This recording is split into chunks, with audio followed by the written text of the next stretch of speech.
రేపటికే ఆఖరి రోజు ఏమన్నా ఆలోచించినవా? ఏందిరా నువ్వు కొలువు గిట్ల బంద్ పెడుతున్నావా? ఇలా ఆలోచించేదేముంది, నువ్వు ఎట్లా అనుకుంటే అట్లనే చెయ్యి. బంద్ పెట్టు, దిల్దార్ను నా భుజాల మీద ఎత్తుకుంటా.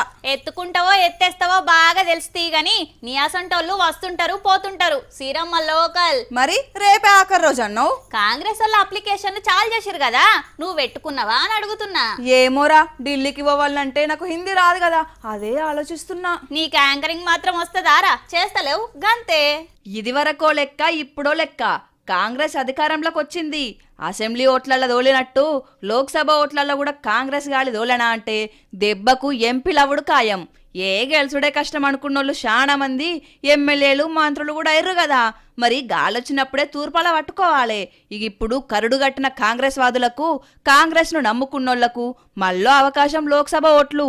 అందుకే చాలా మంది అప్లికేషన్లు పెట్టుకుంటున్నారు. ర్యాంక్ వస్తుందా రాదా అనేది తర్వాత ముచ్చట.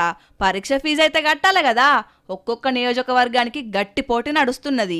భువనగిరి టికెట్కు తీన్మార్మల్లని అప్లికేషన్ పెట్టుకున్న ముచ్చట తెలిసిందే కదా. ఇయ్యల్లా ఆకుల లలిత, మంద జగన్నాథం, అగ్గో బండ్ల గణేష్ అన్న కూడా వస్తున్నాడు. మొన్ననే ఏ పదవులు వద్దన్నాడు కదా, మళ్ళా గిట్లొస్తాడు. గణేష్ అన్నో ఏ నియోజకవర్గంకి వెళ్ళి అడుగుతున్నవే? చేసిన మల్కాజ్గిరి పార్లమెంట్ అభ్యర్థిగా టికెట్ కోసం అప్లై దరఖాస్తు చేయడం జరిగింది. ఓ రాయైతే వేసిండు, నాకు టికెట్ ఇస్తే గెలిచే వస్తా అంటుండు. నువ్వు అన్నవంటే చేసి తీరుతావు గాని మాకు తెలియదు అని ముచ్చట. ఇట్లా కాంగ్రెస్లా పెద్ద పెద్దోళ్ళు కూడా అప్లికేషన్లు పెట్టుకునే పనిలో పడ్డరు. రేపే ఆఖరి రోజు కదా అప్లికేషన్లకు. వాళ్ళ అదృష్టాలు పరీక్షించుకుంటుర్రు. చూడాలే మరి ఆశావాహుల ఆశలు ఎంతవరకు నెరవేరుతాయి అనేటిది.